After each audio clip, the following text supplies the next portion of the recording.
Hi, welcome back. Today I'm going to talk about the first half of this nonfiction work, which is called The Conquest of Happiness by Bertrand Russell.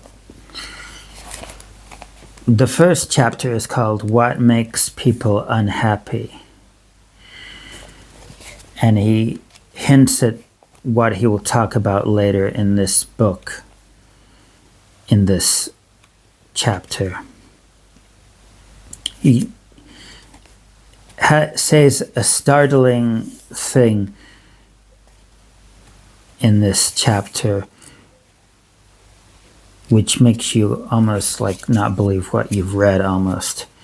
He writes that to discover a system for the avoidance of war is a vital need for our civilization, which is perfectly understandable. But no such system has the chance while men are so unhappy that mutual extermination seems to them less dreadful than continued endurance of the light of day.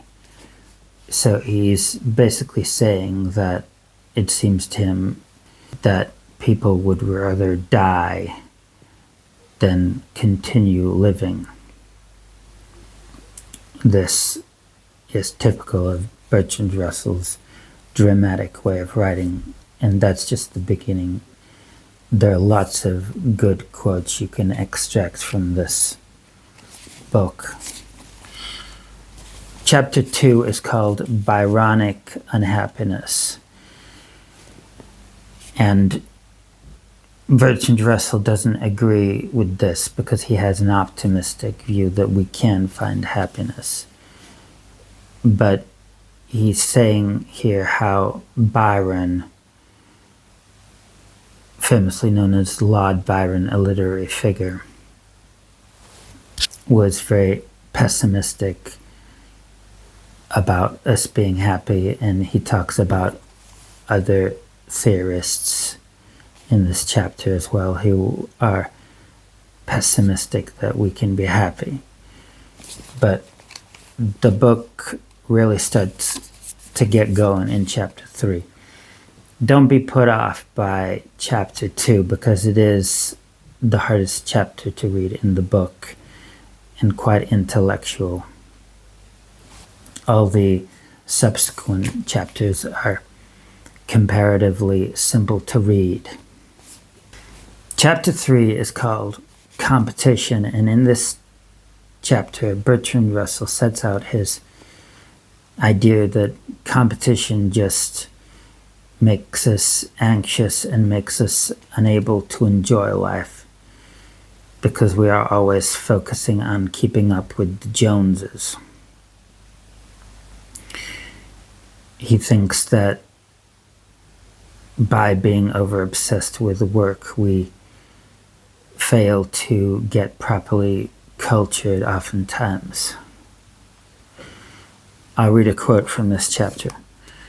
The trouble arises from the generally received philosophy of life, according to which life is a contest, a competition in which respect is to be accorded to the victor.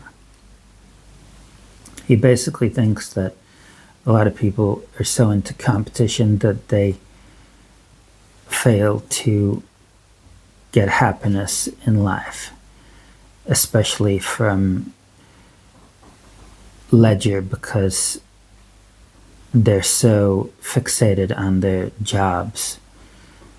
So he thinks we need to get through the philosophy of competition and see it for what it is to try and find happiness. Chapter 4 is called Boredom and Excitement, and in this chapter he sets out why modern man is far less bored than man of ancient times.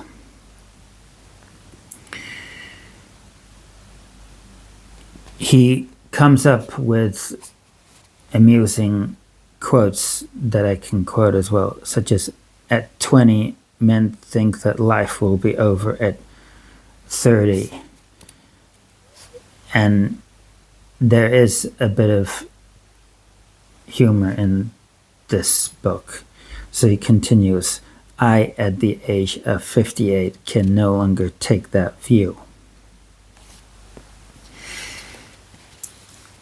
It is quite light reading and easy enough to read, even though Bertrand Russell was an intellectual. Later in this chapter, he talks about the way Boredom gives us a union with the earth, which can itself bring happiness. Experts have said this a lot recently, that those who spend time in nature feel connected to the earth and tend to be happier. Chapter 5 is a very good chapter in my view from a self-help point of view. For example, he writes, a great many worries can be diminished by realizing the unimportance of the matter which is causing the anxiety. Also, he writes, the man who can center his thoughts and hopes upon something transcending self can find a certain peace in the ordinary troubles of life, which is impossible to the pure egotist. Chapter 6 is called Envy, and in my view, this is the best chapter of this book. It's very memorable. For instance, he writes, whoever wishes to increase human happiness must wish to increase admiration and to diminish envy. And I find this section also very interesting. He writes, unnecessary modesty has a great deal to do with envy. Modesty is considered a virtue, but for my part, I am very doubtful whether in its more extreme forms it deserves to be so regarded. Modest people need a great deal of reassuring and often do not dare to attempt tasks which they are quite capable of performing. Modest people believe themselves to be outshone by those with whom they habitually associate. They are therefore particularly prone to envy, and through envy to unhappiness and ill will. I find that a very interesting idea because people often talk about modesty being a good thing. He goes on to talk about the way peacocks with their wonderful tails are envious. And it's really a very amusing passage, that. Chapter 7 is called The Sense of Sin. And to put it in Bertrand Russell's words, I'm not suggesting that a man should be destitute of morality. I am only suggesting that he should be destitute of superstitious morality, which is a very different thing. In this chapter, he's saying that we shouldn't harbor guilt for many reasons, but still, he does list many things that we should care much about. For example, sharp practice in business of the sort not punished by law, harshness towards employees, as two examples of ways that we shouldn't sin. Chapter 8 is called Persecution Mania, and here he sets out why he thinks this is a key cause of unhappiness. He writes, persecution mania is always rooted in a too exaggerated conception of our own merits. He's talking about more mild forms of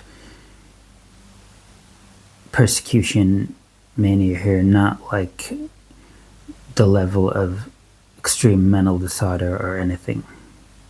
Chapter 9 is called Fear of Public Opinion, and in this chapter he sets out his view that Emily Bronte and William Blake had very forceful characters, so they weren't ground down by public opinion, but he thinks most people are very much controlled by it.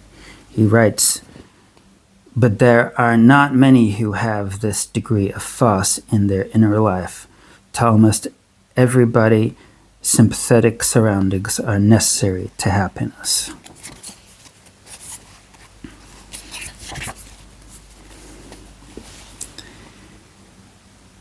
He talks about when we just shouldn't fear public opinion even in the slightest.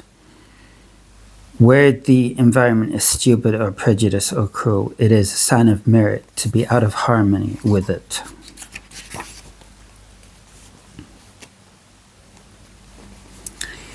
He writes, "One should, as a rule, respect public opinion insofar as it is necessary to avoid starvation and to keep out of prison.